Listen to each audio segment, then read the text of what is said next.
Hey guys, what's up? Welcome back to the Emanuel-C channel. Thank you so much for tuning in. This is Last Week in Tech, the show giving you weekly tech updates. Today, I'll be talking about Samsung's S22 Unpacked event, the next GTA game being in production, and the Nintendo Direct livestream, as well as Switch sale numbers. We're going to start today with Samsung's S22 Unpacked event, a very noteworthy event. On Wednesday, February 9th, Samsung held their Galaxy Unpacked February 2022 event. Everything was pretty much leaked before the event even happened. We knew what phones we were going to get, how much they would cost, and we knew what tablets we were going to get and how much those would cost. The three phones they revealed were the S22, S22 Plus, and S22 Ultra, all running the Snapdragon 8 Gen 1 in North America and running the Exynos 2200 outside of North America. The S22 and S22 Plus are essentially carbon copies of last year's models. Same design, but slightly shrunken down in dimensions. The screens are about 0.1 inch smaller on each. The S22 has a 6.1 inch screen, and the S22 Plus has a 6.6 inch screen. The batteries are about 300 mAh smaller on each. The S22 has a 3700 mAh battery, and the S22 Plus has a 4500 mAh battery. One interesting thing they chose to do was make the devices a bit more premium in a couple of different ways when it comes to build quality. Last year's phones had a glass-stick back, a sort of semi-premium plastic done in such a way that it resembles glass. This year, they all have glass backs.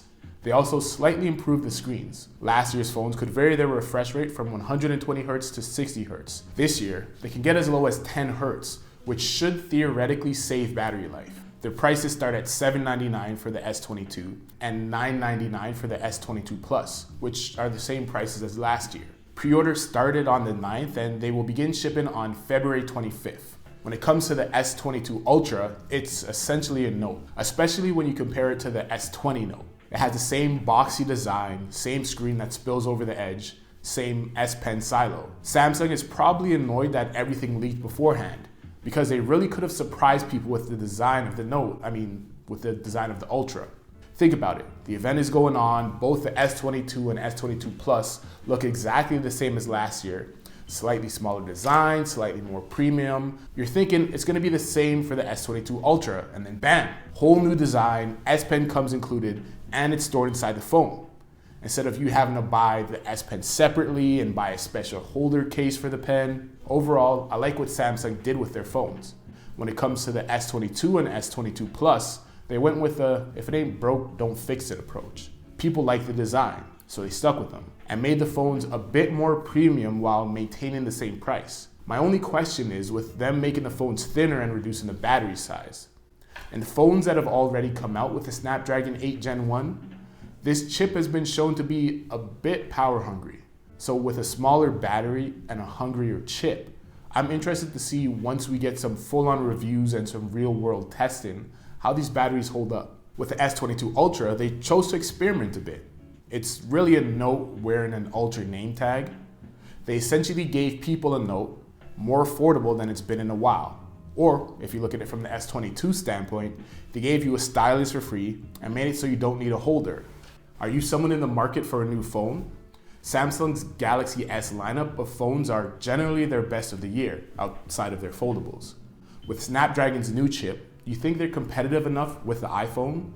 Do you think Apple would ever do something like bring Apple Pencil support to one of their Pro devices? Or are Android phones the only way you can get a phone with a stylus? I think what they're really doing is simplifying their product lines and marketing. For their products, they have a regular, a Plus, and Ultra. Maybe when they come out with the Galaxy Watch 5, they'll have a Plus and an Ultra version. And the Ultra will come with a mini stylus for your watch. To go along with their flagship phones, they also unveiled their new Tab series, the Tab S8, Tab S8 Plus, and Tab S8 Ultra. The Ultra comes in at 14.6 inches and has a Super AMOLED display and has a notch on it. A very surprising move. I could be wrong, but to my knowledge, this is the first mainstream tablet with a notch on it. This tablet is also bigger than anything Apple currently has to offer. It also has a micro SD card slot, so for any of you Android purists out there, this could be the device for you. All of their tabs are coming with an S Pen in the box. Also, if you pre-order any of them before February 24th, you get a book cover keyboard and Galaxy Buds too. Huge value proposition for users. When it comes to premium tablets, Samsung is the only real competition Apple has. Do you think these tablets are enough to win people over from iPads? Samsung has historically had better multitasking on their tablets than Apple. They even have Samsung DeX, which turns your tablet into a desktop experience. They'll give you an S Pen and a keyboard case and earbuds for free, something that I don't see Apple ever doing. If you're someone in the market for tablets, could you be swayed by all the features and bonus gifts? Next up on the episode, we'll be talking about Rockstar Games finally announcing the follow-up to GTA 5 is in active development. It's sort of official. In a series of tweets, Rockstar Games stated, "Many of you have been asking about a new entry in the Grand Theft Auto series. With every new project, our goal is always to significantly move beyond what we've previously delivered. We're also pleased to confirm that active development for the next entry in the series is underway. We look forward to sharing more as soon as we are ready. So please stay tuned to Rockstar Newswire for official details." On behalf of our entire team, we thank you all for your support and cannot wait to step into the future with you. So they're working on something. They're working on the next installment in Grand Theft Auto, but they don't explicitly say they're working on GTA 6. There's a lot of speculation going on, and some people are saying the success of GTA Online may change the way Rockstar Games thinks about the franchise altogether. GTA 5 is definitely the most successful Grand Theft Auto game of all time.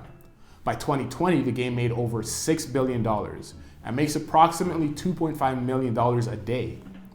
Instead of releasing a single-player campaign and a separate online multiplayer, people are speculating they could skip the campaign and release only a GTA Online, or GTA Infinity, or GTA Metaverse. However, despite the fact that GTA Online has made so much money, the developers at Rockstar Games like making engaging stories and campaigns. And because they've made so much money, I'm sure they have a lot of say in the type of game they'll make. Their parent company, Take-Two Interactive, isn't exactly going to dictate to one of their most successful franchises how to build a game. Rockstar tried to follow in the success of GTA Online by making a Red Dead Online, which hasn't been as successful. The magic of an engaging online experience could be partly due to the connection players build with the story in the campaign mode. One way they could more seamlessly onboard players to online play is incorporating the online play into the campaign. There could be an online aspect from the start included in the campaign, sort of like how Destiny allows you to team up with friends for the whole story and play it in co-op mode. That way, players get familiar with playing online in GTA, and it isn't as big of a stretch to get them out of the campaign into strictly online play. Food for thought. It's in active production, but I would bet money that it isn't coming out in 2022. GTA 5 came out in September of 2013, so 2023 would be the 10-year anniversary. My prediction is that it comes out the holiday season of 2023, so we have quite some time to wait for this game. And finally, we're going to be talking about the recent Nintendo Direct livestream and Nintendo Switch sales. The most recent Nintendo Direct completely caught me off guard. It was the same day as the Samsung Galaxy Unpacked, which I had marked on my calendar, but I had no idea this event was coming. A lot of classic Nintendo franchises announced games coming out fairly soon. There was Fire Emblem Warriors, Mario Strikers Battle League coming out June 10th, Splatoon 3 coming this summer, a new Kirby game, Kirby and the Forgotten Land, coming out March 25th. There were also a bunch of older games that are being ported to the Nintendo Switch, like No Man's Sky, Assassin's Creed Black Flag and Assassin's Creed Rogue, Portal, and Star Wars The Force Unleashed. One of Nintendo's most successful games was Wii Sports. Now it's kinda cheating because it came included with the Switch, but anyone and everyone who's played it loved the game.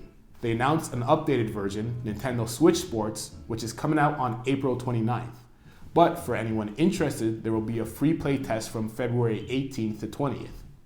The biggest announcement, I think, of the whole conference was Mario Kart 8 Deluxe Booster Course Pass, a new DLC for Mario Kart, which gives you 48 remastered courses for $24.99.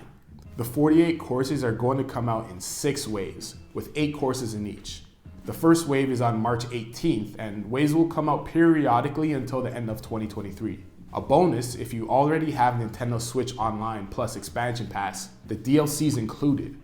The final game they announced was Xenoblade Chronicles 3, and sadly, no announcement for Zelda Breath of the Wild 2. What game from this announcement are you most interested in? Are there any Xenoblade fans out there? While we're on the topic of Nintendo, let's throw some numbers out there. Mario Kart 8, which originally launched on the Wii U, to this date has sold 51.8 million units, which makes it the 7th highest best-selling game of all time.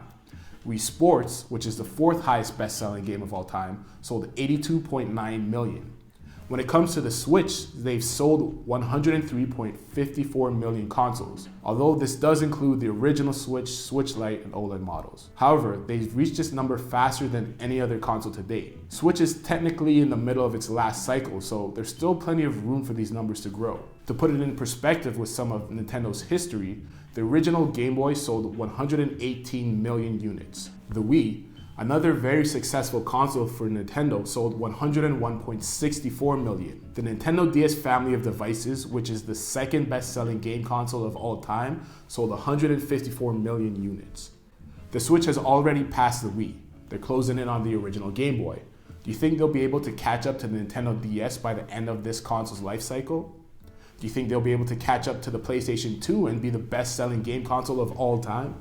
The Switch has also spurred a lot of copycats already. When you look at something like the Valve Steam Deck, it might not have happened if the Switch wasn't so successful. One key difference between the Switch and most of its clones are the fact that they're built on power, while the Switch isn't. It's not the most powerful system, it doesn't have the newest chips, its games don't have the best graphics. Its parts are definitely easier to source for Nintendo than PlayStation and Xbox and Valve making their Steam Deck. Valve is using current generation chips, which means they have to compete with laptop manufacturers and they have to compete with the main consoles.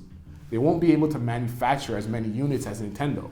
Nintendo's success is also built on their historic franchises, like Mario, like The Legend of Zelda, like Pokemon. Fun fact, Pokemon is the highest grossing media franchise, with an estimated $110 billion in revenue, which is an advantage that Nintendo has to other game consoles. They have a less powerful device that is easier to manufacture, and they have gaming franchises that people have been playing for decades. And because of this, they have created countless superfans that will buy anything these franchises put out. And that's it for this episode. If you enjoyed this video, make sure you hit that like button. It helps out a ton. And if you're new here to the Emanuel-C channel, make sure you hit that subscribe button down below and turn on the notification bell so you can keep up with all the uploads here on the channel. If you're interested in a more in-depth conversation, click the link below to check out my podcast with a friend covering this episode's topics. Thank you so much for watching. I'm Emanuel-C, and I'll catch you in the next video. Until next time, take it easy. Peace.